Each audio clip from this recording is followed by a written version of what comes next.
Hi all. IIT Madras ஒரு பொண்ணு, கொல்கத்தா லா college இன்னொரு பொண்ணு. ரொம்ப கஷ்டமாக இருக்குங்க. அது ஞாபகம் இருக்கா இல்லைன்னு தெரில. கொஞ்சம் வருஷத்துக்கு முன்னாடி மேபி 3 years பேக் அப்படின்னு நினைக்கிறேன். ஹாசினின்னு ஒரு பெண் குழந்தை, கேஜிஆர் ஃபஸ்ட் ஸ்டாண்டர்ட் லெவல். அந்த இன்சிடெண்ட்டு இப்போ வரைக்கும் அடி மனசில் ஒரு ரணமாகவே இருக்குது. அது எப்படின்னா, இப்போ எல்லா இந்த மாதிரி கேசஸ் எதுவுமே எந்த குழந்தைங்களுமே பரிச்சயமே இல்லாத முகம்தான் எனக்கு. ஆனால் எனக்கே இவ்வளோ மன வலியை கொடுக்குதுன்னா, அதனால் பாதிக்கப்பட்டவங்க, அவங்கள சார்ந்தவங்க, அவங்களுக்கு அது எவ்வளோ பெரிய வலியை கொடுக்கும்னு நினச்சி கூட பார்க்க முடியலைங்க. ரொம்ப கஷ்டமாக இருக்குது நிஜமாவே. ஒரு பக்கம் நம்மலாம் பெண்கள் எல்லா துறையிலையும் சாதிக்கிறாங்க அப்படிங்கிற நியூஸ் ரொம்ப சந்தோஷமாக இருந்தாலும், இன்னொரு சைடு பார்த்திங்கன்னா இந்த மனித மிருகங்கள், இதுக்கு ஒரு சொல்யூஷனே கிடைக்காதா அப்படின்னு மனசு ஏங்குது நிஜமாவே.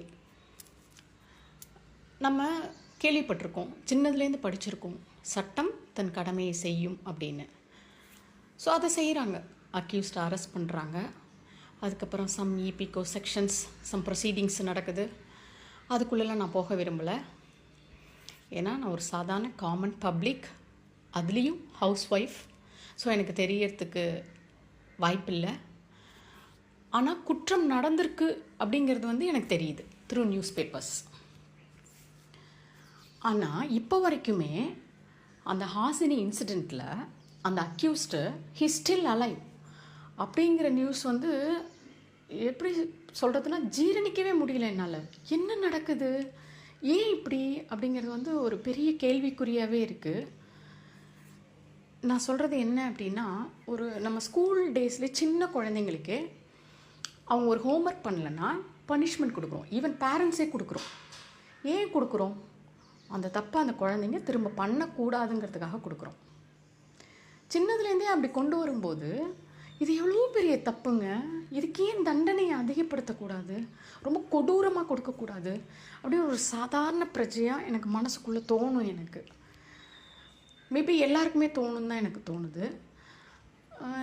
ஏன் இதை அப்படி பண்ணால் மட்டும்தான் திரும்பி அந்த தப்பை பண்ணணும்னு நினைக்கக்கூட கூடாத அளவுக்கு இந்த தண்டனை பயங்கரமாக இருக்கணும்.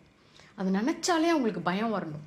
அந்த மாதிரி ஒரு தண்டனையை கொடுத்தா மட்டும்தான் இந்த பெண் குழந்தைங்களை காப்பாற்ற முடியும் அப்படின்னு எனக்கு தோணுதுங்க. ரொம்ப ஃபீலாக இருக்குது. எப்படி சொல்கிறதுன்னு எனக்கு தெரியல.